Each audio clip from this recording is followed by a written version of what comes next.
लोगों को कह के जा रहा हूँ कि राजनीति वही करेगा जो रविदास के चरित्र को, बाबा साहब के चरित्र को समझे, बुद्ध जी को माने। मानने का मतलब जाति से नहीं है, हमको सब में मनाहित होना चाहिए।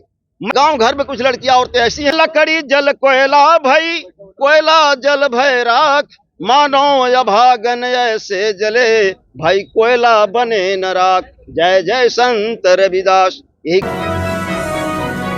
मैं उमा शंकर बहलिया, ग्राम मेड़ा, मुसाड़ी पंचायत से। आज वकील भाई के इस समारोह में आए हुए हैं।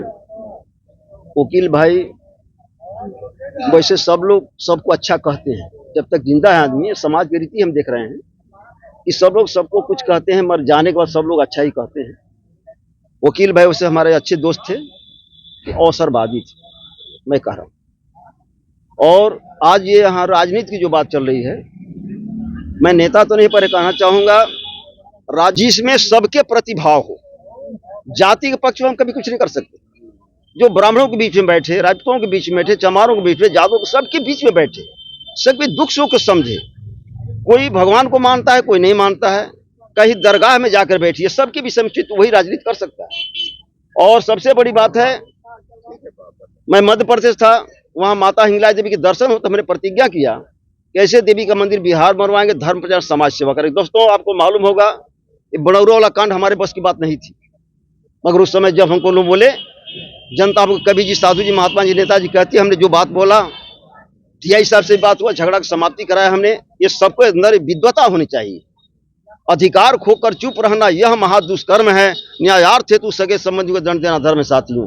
भरा नहीं जो भावों से, बहती जिसमें रसधार नहीं, हृदय नहीं वो पत्थर है जिसमें स्वदेश का प्यार नहीं। ये जाति जात पर, समाज पर मरना ये राजनीति नहीं है। राजनीति भी एक धार्मिक प्रसन्नता है। मंत्री जो बनता है, विधायक या मुखिया सरपंच पर, उसके शपथ ग्रहण के बाद उसको अपनी मर्यादा की याद रखनी चाहिए, अच्छा कि जातीयत पर जाना चाहिए। तो हम यही कहेंगे, सबसे प्रथम कि हमारे देश में ना कोई संत महात्मा, ना कोई नेता पैदा लग रहा है। हमने प्रतिज्ञा किया, जब मंदिर बनाने चला, स्वयं समाज सेवा होना चाहिए। समाज सेवा में देख रहे हैं कोई इस ढंग का नहीं है, इसलिए मैंने प्रश्न निकाला 4।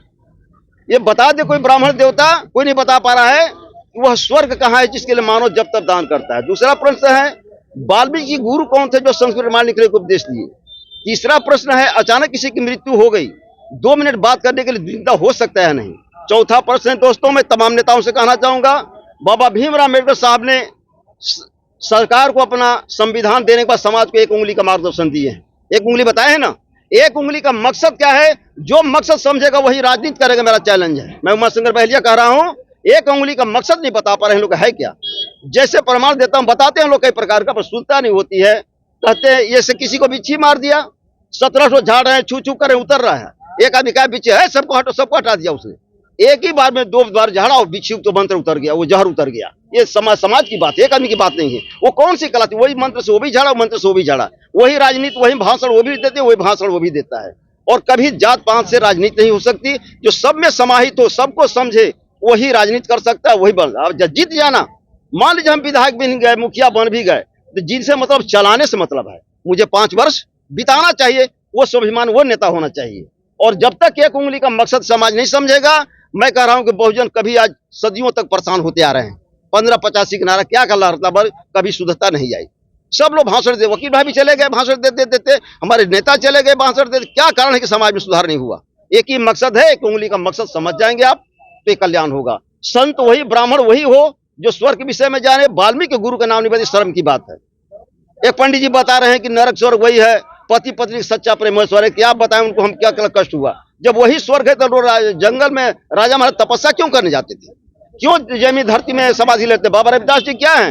तो बहुजन के समाज वालों को कह के जा रहा हूं कि राजनीति वही करेगा जो रविदास के चरित्र को, बाबा साहब के चरित्र को समझे, बुद्ध जी को माने। मानने का मतलब जाति से नहीं है, हमको सब में मनाहित होना चाहिए।